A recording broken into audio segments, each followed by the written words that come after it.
I've never had that sort of light bulb over the head moment where suddenly the whole thing falls into place.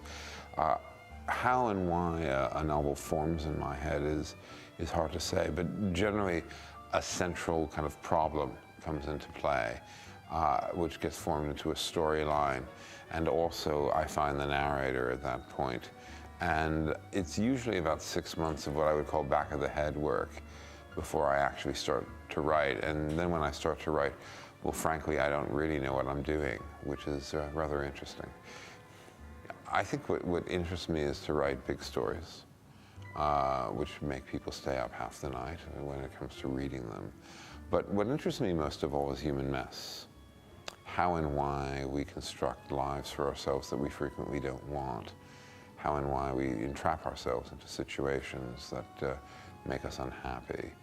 Modern anxiety is, I think, my primal theme, because like everyone, I'm also anxious. When writing a novel, I have an idea of the ending, but it always changes when I finally get there, because the entire trajectory of the book has changed during the course of writing. Are there happy endings? Yes, there are in fairy tales. In life, it's usually more kind of bittersweet, I think. Life is a bittersweet business because it has a tragic aspect to it and also a magical aspect to it.